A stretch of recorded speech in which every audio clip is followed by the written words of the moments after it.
Manisa'nın Soma ilçesinin Eynes bölgesinde özel bir firmaya ait Soma Kömür İşletmeleri AŞ madeninde Salı günü her şey normal başlamıştı. Ancak yaklaşık 6.000 işçinin çalıştığı ve vardiya değişimi sırasında 1.000'e yakın işçinin bulunduğu madende saatler 15.10'u gösterdiğinde facia yaşandı.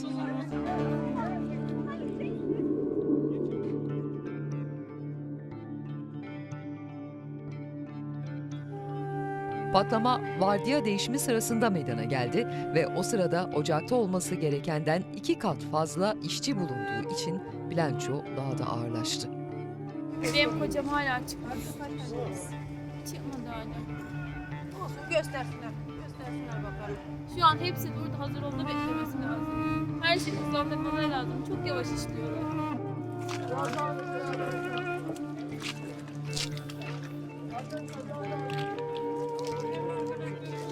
2 kilometrelik galerileri bulunan madende ilk anda çıkışa yakın olan işçiler dışarı çıkmaya başarırken çok sayıda işçi alev duvarının arkasında mahsur kaldı.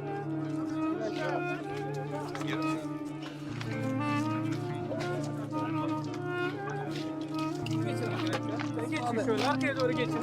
Arkalara doğru açın.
Trafo patlamış dediler. İnsanlar gündüz var dedi, işçiler hep içeride kalmış dediler.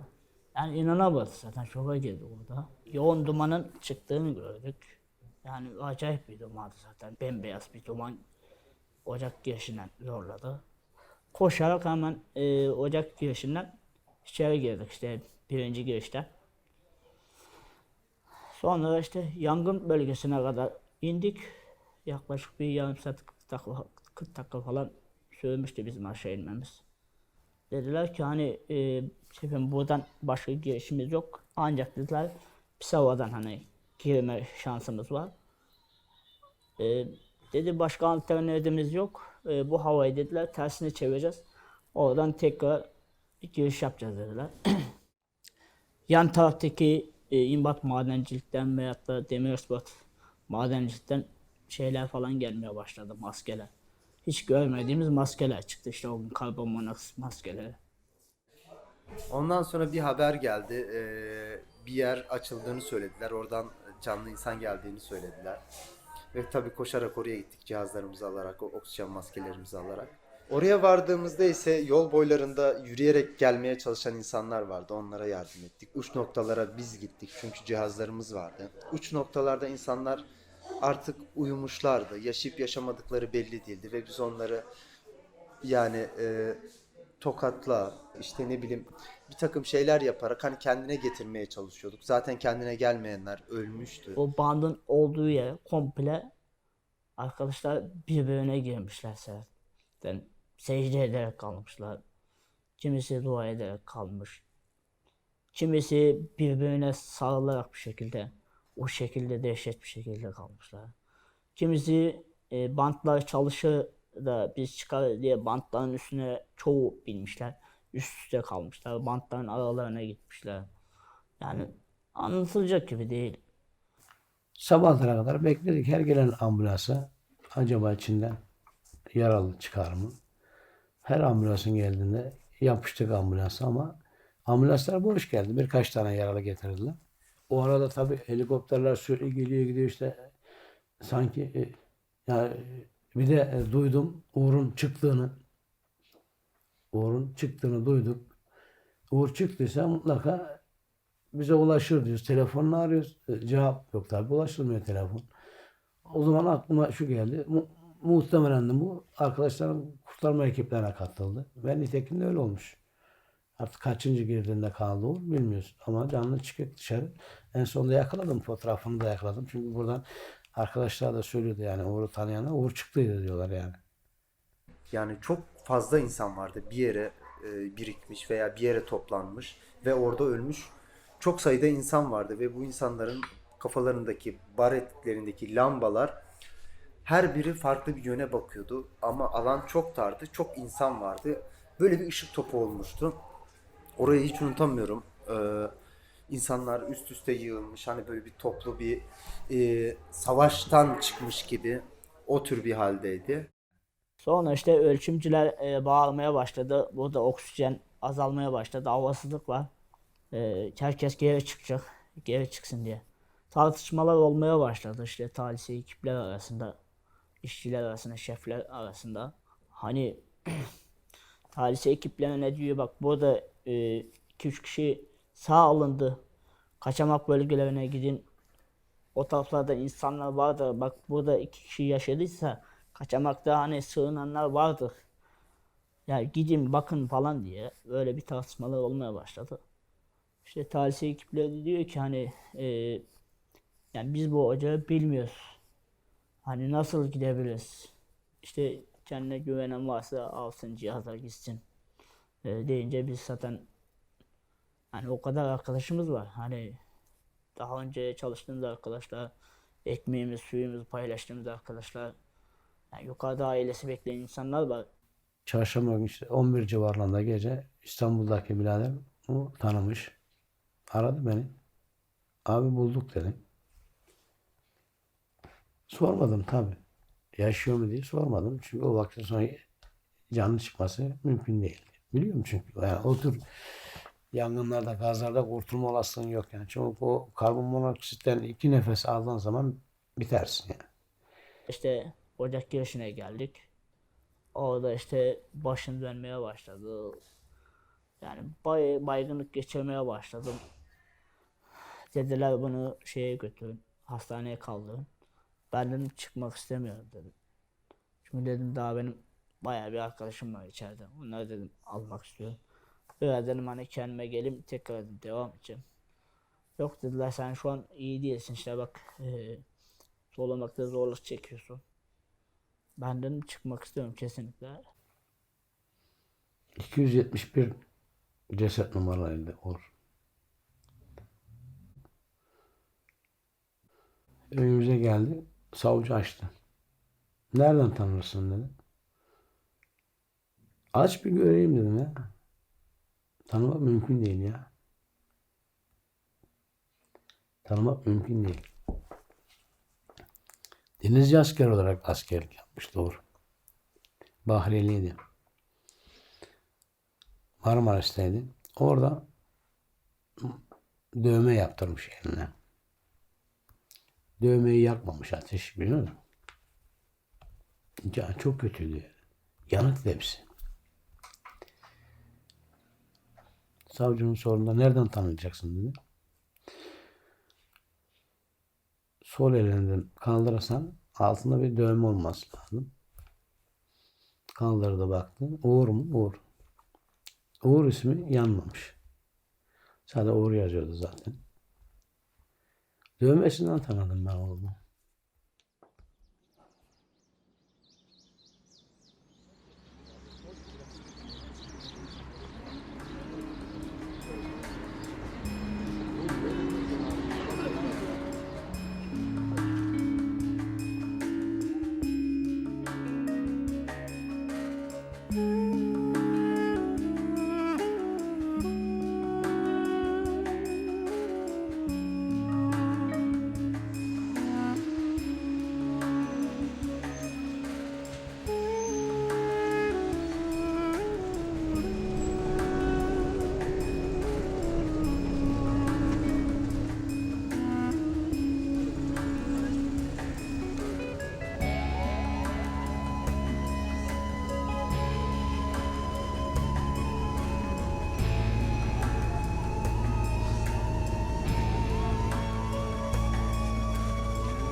bizden yana hukuk yok, garibandan yana hukuk yok. Hukuk onların kendilerine, zenginlerine. Hiç sen topluca zengin insanları öldürdünüz mü? Hep garibanlar ölüyor. Korkaklar savaş çıkarır, masumlar ölür. Bizim çocuklar da öyle oldu maalesef.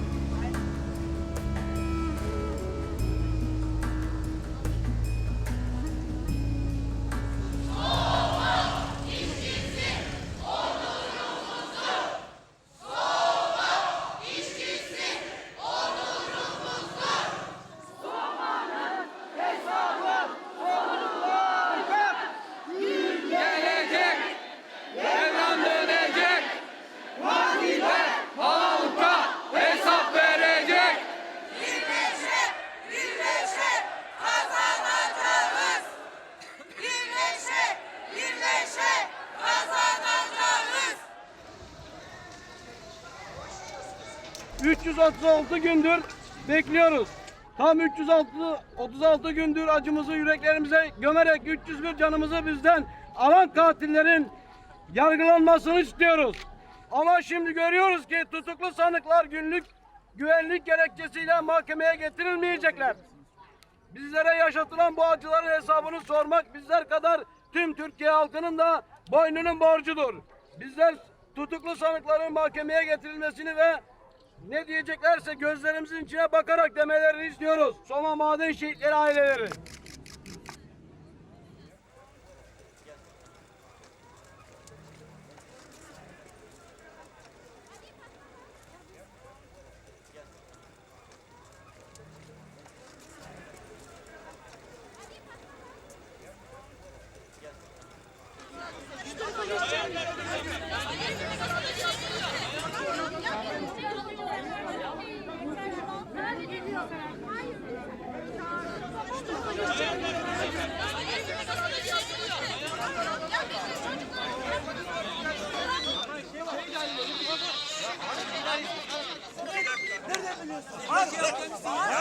Beş senelik arkadaşımı kaybettim.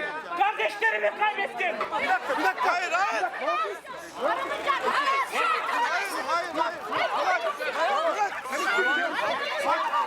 Arabadan almayacaksın. Hayır, sakin. Hayır. Memuru söyle. Memuru. Okudum memuru söyle. Sakin ol. Küçük katma. Avukat Bey, tamam. Bitti. Gözünü bitti. Ya tamam, gelmeyin. Hocam bitti. Tamam, izleyin durduruyoruz diyorsun. Tamam. Ben de diyorum ki. Biz de getirdik ama memurum ölen maden, eşi ölen kadıncağızı itti. Ben polis yapıyorum. Memurunu uyar diyorum. Memurunu uyar. Memurunu uyar diyorum. Memurunu uyar diyorum. Uyardık. Konuş. Dön uyar. Dön uyar. Konuş. Dinliyorum ben seni. Sakin olman lazım. Sakin olun ya. Amirciğim. Benim amirciğim. Benim. Efelik yapacaksınız ayrı. Polis memurluğu yapacaksınız ayrı. Memurluğu uyar. Şehit madenci. Memurluğu uyar. Memurluğu uyar. Sakin ol.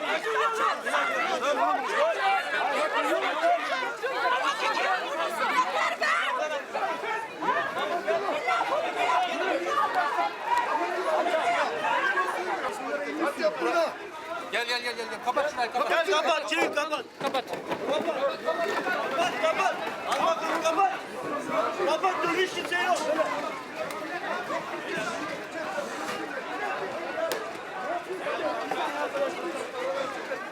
Avukatım ben. Avukatım ben. Burada madenci eşlerini size dövdürtmeyeceğiz. Madenci eşlerini size dövdürtmeyeceğiz. Sesime kulak verin. Duruşma salonuna ailelerden bir tekinin dahi alınmaması söz konusu dahi değildir. Şimdi gireceğiz. Mahkeme başkanıyla görüşeceğiz. Ama mahkeme başkanı ne derse desin aileler o duruşma salonuna girecekler.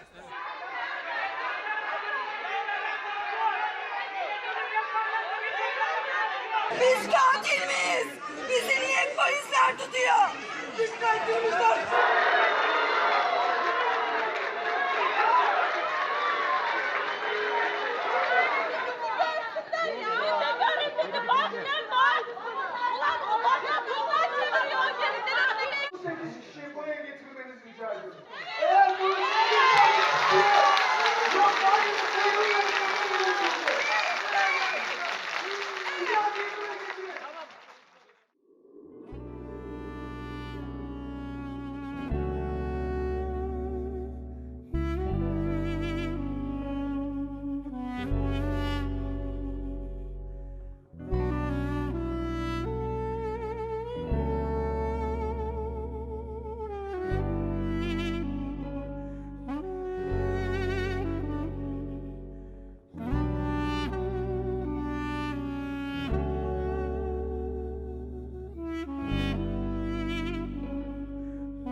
432 tane çocuğu yetim bıraktılar. Bunlara ne hakları vardı? 255 tane genç kadın dul kaldı. Ne günahları vardı bunların? 301 aile, ana baba halen biz arıyoruz. Bugün olayın 336. günü. Bizim gözyaşlarımız ne zaman dinecek? Bize ne zaman isyanımıza karşılık verecekler? Biz çok bir şey istemedik. Adilce bir yargılama düzeni istiyoruz. Gerçek tutukluların, gerçek suçluların, burada Enerji Bakanlığı'nın, TKİ'nin, Çalışma Bakanlığı'nın, müfettişlerin, çok kişilerin burada suçu var. Devlet bunları da aynı zamanda koruyor. Bunların da yargılanmasını talep ediyoruz biz. Bu bizim doğal hakkımız. Sadece 8 tutukluya yüklemeye çalışıyorlar bunu. Her türlü eylemler de yapacağız. Her türlü kamuoyunu da oluşturacağız. Yapmamız ne gerekiyorsa. Biz şehit aile olarak bu yola canımızı koyduk, canımızı. Bunlar adil yargılanana kadar, hak ettikleri cezayı alana kadar biz bu davanın peşindeyiz. Kesinlikle bu yoldan dönmek yok. Maden şehit eşleri olarak bu davanın peşini hayatımız boyunca hiçbir şekilde bırakmayacağız. En ağır cezaların en ağırını almasını istiyoruz. En ağırı neyse onu vermelerini istiyoruz. Artı unutmayacağız, unutturmayacağız dedik. Hayatımız boyunca da unutturmayacağız. Aynı sıcaklığında tutacağız. Ve eğer unutursak kalbimiz kurusun. Bugün bir araştırma yaptım. Bizim maden katliamından sonra 1200 işçi ölmüş. Bize amacınız ne diyorlar? Bizim amacımız bundan sonra iş kazalarının olmaması. Şu an Soma'da birçok maden ocağı var. İçeriye, yer altına inen işçilerin de şu an iş güvenliğinin olduğunu hiç zannetmiyorum. Aslında bu bizim davamız hem 301 şehitimiz için, eşlerimiz için, arkadaşlar için hem de geride kalan diğer madenciler içindir. Biz arkadaşlarla bu davanın peşinde koşmazsak kalbimiz kurusun dedik. Sonuna kadar arkasındayız. Şirket yetkililerinin gözlerine bakarak söylemek istiyorum. Bizi siz yaktınız, sizi de eğer varsa vicdanınız yaksın. Çünkü biz hala yanıyoruz. Burada Soma kömürleri yanmadı. Soma kömürlerindeki maden de yanmadı. Aslında yanan bizim eşlerimizdi, bizim canlarımızdı. Çok kötü durumdayız hepimiz burada ama mücadeleye devam edeceğiz. Bu yoldan hayatımız boyunca da dönmeyeceğiz.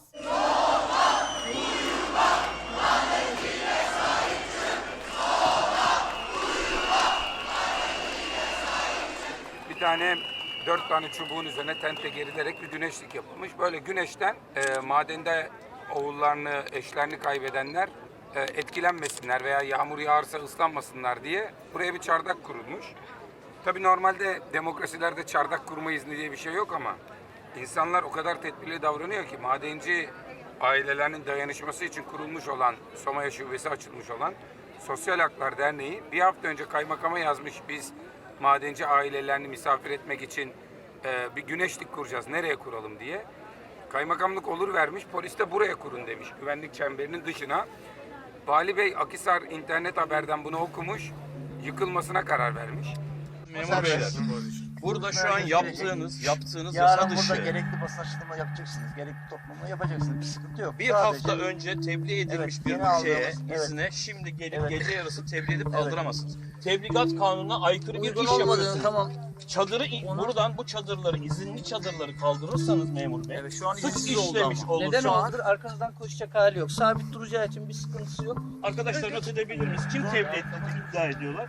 Arkadaşlar Evet, kim zor- bize tebliğ ediyor? Zor kullanma. Bir saniye tebliğ. Daha tebliğden zor kullanmaya gelmedik. Arkadaşlar Ben bize size özel düşeceğiz, yüksek bir şey yani. tebliğ oldu diyorsunuz Biz bir şey herkese. yapmıyoruz. Biz gizli bir şey yapmıyoruz. İsminizi söyleyin, tebliğ yapalım. Biz de bilelim emniyetinden kim tebliğ etti bize. Şimdi idari bir kararla gecenin saat 12'sinde bu çadırları kaldırmak istiyorlar. Bunlar ne hukukidir ne yasaldır. Buna müsaade etmeyeceğiz. Yapmayın. Bakın yapmayın bunu. Bunun hiçbir kusuru yok bunun. Bu çadır değil. Valiye çadır olarak söylüyorsunuz bunu. Yapmayın arkadaşlar. Bakın arkadaşlar yapmayın bunu. Bak bunu yapmayın. Bak rica ediyorum. Hepinizden rica ediyorum. Yapmayın arkadaşlar. Arkadaşlar yapmayın. Yapmayın arkadaşlar.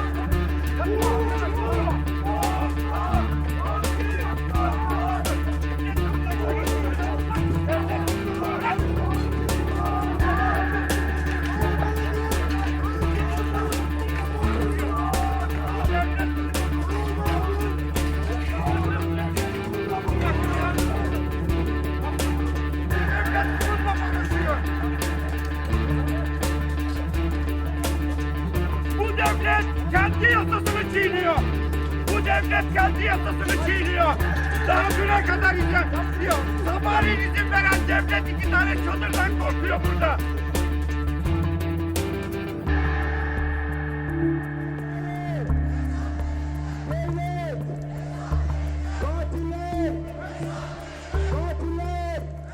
Sonra madenciler alamadıkları tazminatlar için eylem yapıyorlardı. Yağmur başlayınca üzerlerine böyle tente çekiyorlardı.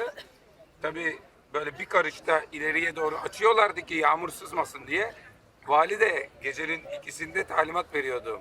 O tenteyi kaldırın oradan diye, madenciler ıslanıp direnişi bitirsinler diye falan. Yine böyle bir gece konuşmasında Vali Bey şey söyledi. Dedi ki, daha doğrusu bir cümle kurmadı. Cümle kurmaya elverişli bazı kelimeleri peşi sıra dizdi ama şunları söylüyordu. Orası park diyordu. Çadır, Gezi Parkı, Berkin Elvan, savcı, cinayet, yasa dışı örgütler falan diyordu. Ben anladım ki yıktıracak çadırı. Dedim ki böyle yapmayın, yani öyle cinayet işlenmez. Orada yasa dışı örgüt falan da yok. Madencilerin anneleri, babaları, kardeşleri otursun diye yapılmış bir çardak, o fotoğrafını gördünüz mü dedim. Dedi ki bugün bir tane kurarlar, yarın oradan Gezi Parkı çıkar falan dedi. Ben de kendisine paranoya ile devlet yönetilmez dedim. Bugün şey duymuş, Vali Bey diyormuş ki milletvekili bana hakaret etti falan. Hakaretimiz bu, paranoya ile devlet yönetilmez dedik.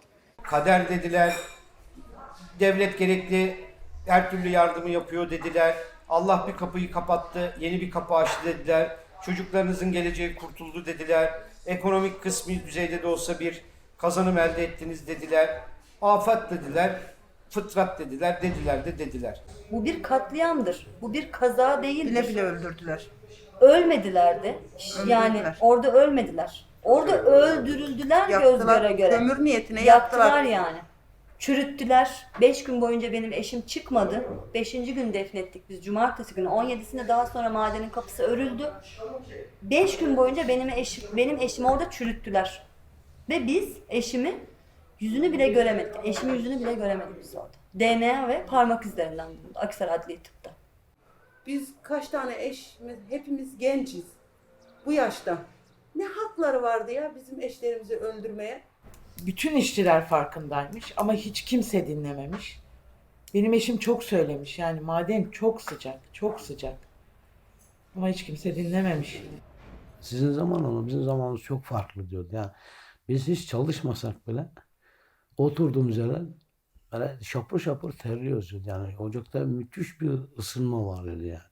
Ana yolda dahil. Ana yollarda aslında buz gibi olması lazım. Oksijen girdiği yerler. Orasının dahil yandığını söylüyordu yani. İşte sürekli üretim diye sıkıştırıyorlarmış işte. Sorduğumda gene yatıyor baba sürekli böyle bir ağırlaşma, havaşma, orada oksijen yetersiz olunca baş ağrısı yapar yani. Bu baş ağrısı da sürekli adamı uyutur. Onun için de muhtemelen gaz oranı da yüksekmiştir. Yani gaz baş ağrısı yapar. Belirli bir yere kadar. Aslında bunu hissetmeleri lazımdı. Ama edilmiş ama örtbas edilmiş. Oğlum çok yorgunsun oğlum diyordum. Annem ilk dediği şey ne biliyor musun? Maden çok sıcak anne. Çok yoruluyorum anne. Yorgunum annem diyordu. Hemen evime geldiği zaman uyuyakalıyordum. Neden böylesin oğlum? Neden bu kadar yorgunsun? Çok sıcak çalıştığım yer. Ben de dedim ki oğlum çık oradan. Ben seni böyle yaşlı insan gibi yatıyorsun, oturduğun yerde uyuyakalıyorsun. Çık buradan dedim. Annem hep haklarımızı yiyorlar. Benim neden hakkımı, kömürümü alacağım öyle çıkacağım. Kömür hakkımı neden yiyecekler dedi en son şeyi. Ama bir kaza olduğunda yani çok kötü, hiç kimsenin kurtulamayacağını geline birkaç defa söylemiş Duygu'ya. Çok kötü şartlarda çalışıyoruz. Yani bir kaza falan olsa vardiya tamamı kalır çıkamaz. Şimdi bu katiller diyor ki hiç kendi üstlerinde suç yok. Varsa yoksa maden ölenlerin suçu. Hak mıdır bu ya? Hiçbir zaman hak değildir. Bizim Soma'da uygulamamız ileri teknolojiyle uygulanacağı tamamen mekanize olan her türlü şeyin bulunduğu. Her türlü şey nedir? Türkiye'de metan gazı sağda solda patlar. Değil mi? Bu metan gazının kontrol altında tutulabilecek bir sistemleri kullanıyoruz biz Soma'da. Bunu oraya koymak. Artı herhangi bir kaza olduğu zaman yer altında insanların dışarı çıkamamaları halinde en azından 500 tane yeraltı çalışan işçisinin uzun bir süre yer altında yaşama imkanı sağlayacak yaşama alanları yaratacak. Orada bir kaza oldu, dışarı çıkamadı. Oradan orada isterlerse 15 gün, 20 gün kalabilirler. İçinde her türlü şeyin olduğu, ihtiyacın duyduğu, yani oksijeninden, yedisine, içmesine kadar gayet geniş yaşam alanları. 300 tane adamın burada cesedini çıkartıldı maden yer altından. Neden? Sen daha çok para kazanabilesin. Sen jiplere binebilesin ki bu adam 1 milyar maaş alsın. Sen jiplere binebilesin diye hiç kimse sesini çıkarmadı. Gelen denetimciler her zamanki gibi rakısını içtiler, yemeğini yediler, kaçıp gittiler. Ne oldu? Türkiye'deki en sağlam, en güvenilir maden diye Taner Yıldız çıktı televizyonlara, her gün basın açıklamaları verdi. İşte her gün biraz daha makineleşmeye gidiyoruz. Makineleşmeye gidiyoruz denilen madende 301 tane işçi katledildiyse bugün, diğer madenlerde ne olacağı açık. Ermenek'teki maden en basit örneği. Adamlar kapatma ruhsatı veriyorlar. Aynı o şirket Soma'da daha önce Darkale madeninde 17'ye yakın işçiyi katletti. Yaktılar orada resmen. Yaktılar oradaki işçileri. Böyle bir adamın tekrardan gidip Ermenek gibi bir yerde maden açması tamamen Çalışma Bakanlığı'nın, Enerji Bakanlığı'nın sorunu. Adam gene tekrardan o kadar işçiyi katletmiş olan bir adama sigortasını ödemiyor işçilerin en basitinden. Bu adamlara hala da teşvik primi, onu bunu vererek biraz daha fazla para kazanın ki daha çok insan öldürün, biz daha fazla para kazanalım diyerekten hala da çalışmalar devam ediyor. Her zaman işçiler katlediliyor. Ama ne oluyor? Patron para kazanıyor. Ailesine 100 milyara bir ev alıyor. Ailesi susturuluyor. Bir sendikaya giderseniz, herhangi bir örgütlenme çalışması içerisine giderseniz işte polisler evinizi basar, çoluğunuzu çocuğunuzu alır. İşten atılırsınız, evinize bakamazsınız. İşte bak bunlar iyi insanlar değil. İşte terörist bunlar, şudu, bu da. Hak aramak artık bu ülkede teröristlik olduğu için hemen en kolay yaftayı yapıştırıyorlar insanlara. Ama tabii biz ne yapacağız? Yılmayacağız. Evet, burada dayak da yiyebiliriz, gaz da yiyebiliriz. Ama biz buradaki işçilerin tamamen haklarını savunacağız. Hiçbir zaman da bırakmayacağız. Sonra neticede biz siyaset yapmıyoruz. Bizim bir ortak davamız var. Ortak bir acının ailesiyiz. Çok büyük bir acılı aileyiz biz. Biz çok güçlüyüz. Ama bu gücün bizler farkında değildik yani. Biz de değiliz. Yani kimse de fark etmiyor. Yani bunu sadece fark eden şu anki siyasal hükümet ondan. Biz yavaş yavaş toplamaya başladan rahatsız olduk. İşte soruşturmalar hakkımızda işte biz 3 bayan bir ben var. 4 kişi devamlı soruşturuyorlarmış. İşte neyin nesi, işte provokatör mü, yani şehit ailesi mi, niye olduğunu tabii doğal olarak. Siz örgütleme yapıyorsunuz. Burada mevcut olan bir sendika var. Siz bu sendikayı yıkmaya yapıyorsunuz. İş yerini eleştiriyorsunuz. Otur yani fişlenerek biz de şu anda yani diken üstünde duruyoruz. Erkekler korkuyor olabilir. İşten atılabiliriz. Burada bizim yeğenlerimiz, çocuklarımız, abilerimiz öldü deyip buraya gelemiyor olabilirler. Ancak oradaki kadınlar, çoğu bölgedeki kadınlar tabii ki mücadelenin en başında yer alıyorlar. Kadınların çoğu diyor ki biz hala gelmek istiyoruz ama işte kaymakamlığın, işte belediye başkanı, muhtarın şeyinden kaynaklı, baskısından kaynaklı geçenki mahkemeye gelemediler. Bir ahlak yönünden ne kadar zayıf oldukları aslında bir yandan da ortaya çıkmış oluyor oradaki idari sorumluları. Kitle ne kadar daha fazla toplanırsa, baskı mahkemenin üzerinde ne kadar artarsa hükümet bundan daha da rahatsız oluyor. Rahatsız olunduğu için ne yapıyorlar? Mahkemeyi başka bir ile, daha uzak bir ile aktarılıyor. Birileri buradan para kazanacak yani. Kim kazanacak? Bakan kazanacak. Bakan hala da işçileri öldürmeye devam edecek. Biz gene buralarda işçiler katledildi diye gene geleceğiz. Dayak yiyeceğiz, gözaltına alacağız. Değişen bir şey yok aslında.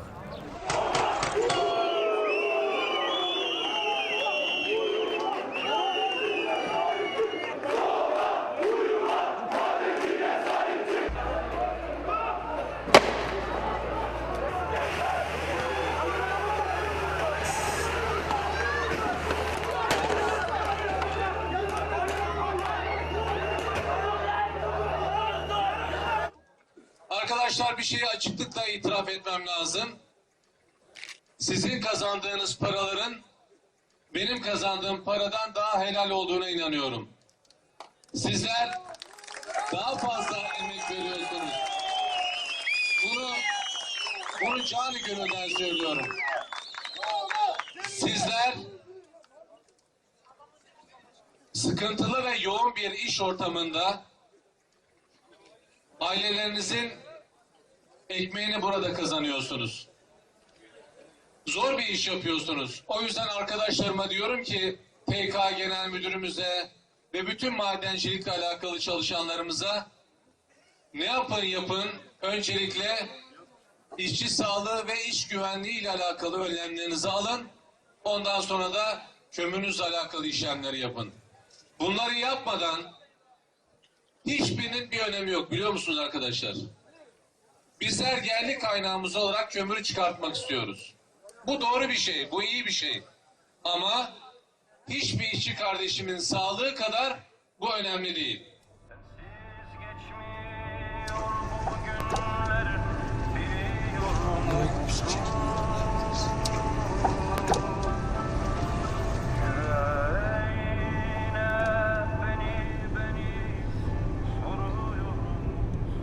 2010'da Uğur askerden geldi rahmetlim.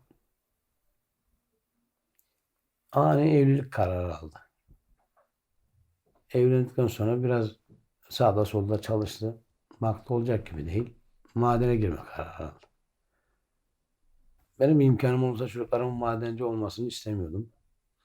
Sosyal güvencen olmayınca Soma'da yapabileceğin en güzel iş, geçerli mesleğin yoksa tam madencilik kaçınılmaz. Çok zaman o soruyu soruyorum kendime. Niye götürdüm? Keşke götürmeseydim. Aç kalaydı da yer altına inmeseydi dediğim zaman maalesef çok oluyor. Ama yapacak bir şey yok. Onu yaşayacakmış Uğur. Bu acıyı bizler yaşayacakmışız. Kader falan da değil bu. Fıtrat da değil.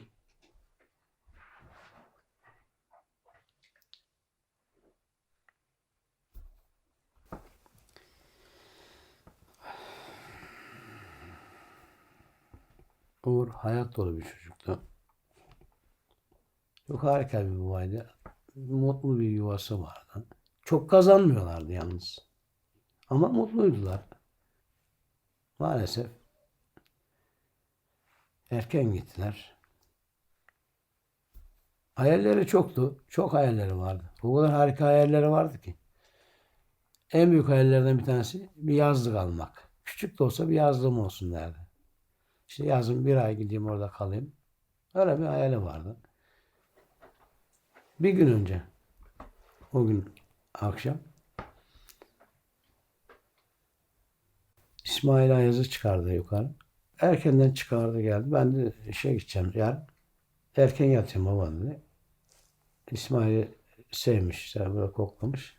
Onu çıkardı. İyi geceler oğlum dedim.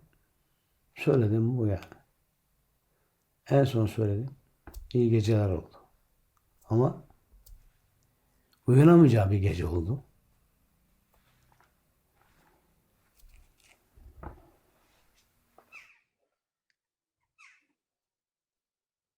Madene girme kararı aldıktan sonra ben götürdüm. Elimle ben götürdüm yani. Bir baba evlatını ölüme götürüyor. Var mı öyle bir şey? Ama ben götürdüm ben. Oğlum ben kaydını ben kendim yaptırdım. Bundan kötü bir şey olabilir mi?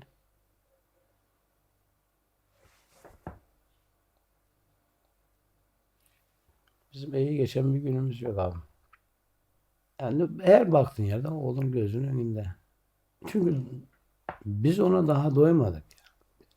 26 yaşındaydı benim oğlum. O 2 tane çocuğu vardı. O ana doymadı. Biz ona doymadık. Hayatı doymadı. Büyük hayalleri var. 4 yıllık evliliği vardı. Yani hiç kimse birbirine doymadı. Yani bu evlat acısı kadar zor bir acı yok. Yani. Tarifi yok. Her şeyimiz değişti. Her şeyimiz alt üst oldu. Huzurumuz kaçtı. Sağlıklarımız bozuldu. Psikolojilerimiz bozuldu. Sağlam bir şeyimiz kalmadı ya. Uyku düzenimiz yok. Ben 336 gün sonra uyudum ya. Dün uyudum ben. Dün ilk defa uyudum ben. Çocuk gibi de sevindim uyudum ha.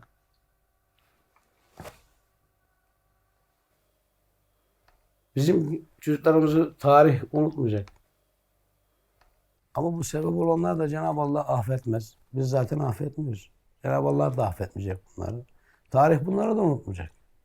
301 kişinin katili olduğunu kitaplar yazacak. Bizim çocuklarımız nasıl tarih yazacaksa onlara da tarih yazacak.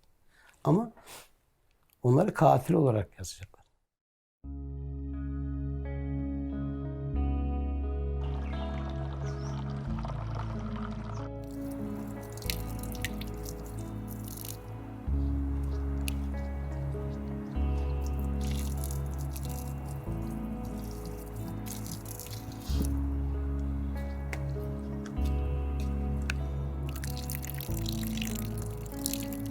Bize su taşıyacaklar, biz size su taşıyoruz.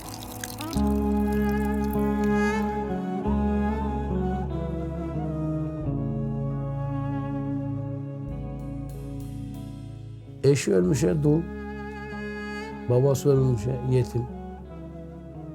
Evlat ölmüş anaya babaya isim koyamıyorlar. Bunun acısının tarifi yok.